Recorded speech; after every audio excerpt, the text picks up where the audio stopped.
एक दिन रोहन चलते हुए जा रहा था। तभी तांत्रिक ने उससे पूछा, अरे रोहन, ये हवेली की तरफ कहाँ जा रहे हो तुम? पता है ना, वो हवेली भूतिया है।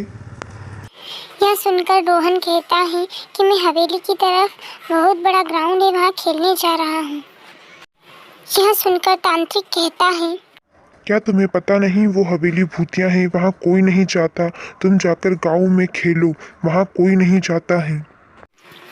तांत्रिक की बात सुनकर रोहन घर की तरफ लौट आता है और यह सोचता है कि आखिर ऐसा उस हवेली में क्या है जो यह तांत्रिक उस हवेली में किसी को नहीं जाने देता है। मुझे एक बार जाकर ज़रूर देखना चाहिए। रोहन अगले दिन फिर उस हवेली के पास जाने के बारे में सोचता है। दूसरे दिन जब रात हो जाती है तब रोहन उस हवेली के पास जाकर देखता है तो उसे पता चलता है कि कुछ लोग सोने से भरी हुई पोटलियों को उस हवेली में छुपाने की बात कर रहे थे। यह देखकर रोहन सोचता है कि यह बात मुझे गांव में सबको बतानी चाहिए और वह गांव की तरफ दौड़कर जाने लगता है।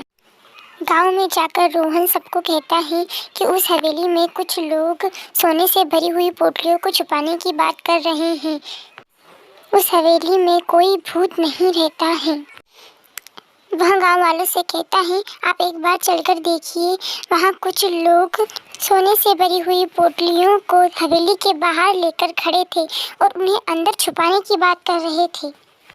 रोहन की यह बात सुनकर गांव वाले पुलिस को लेकर उस हवेली के पास जाते हैं और चोरों को पकड़ लेते हैं जो सोना चुराकर उन हवेली में छुपा दिया करते थे।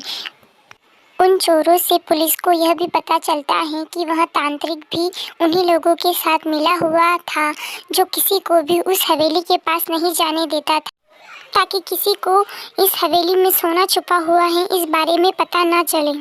पुलिस उन तांत्रिक को भी उन चोरों के साथ पकड़ लेती है और उन्हें जेल में बंद कर देती है। और पुलिस भी रोहन को कहती है कि आज एक छोटे से बच्चे की सूझबूझ की वजह से इन चोरों को पकड़ लिया गया है। अब रोहन और उसके दोस्त हवेली के पास वाले बड़े से ग्राउंड में रोज खेला करते थे।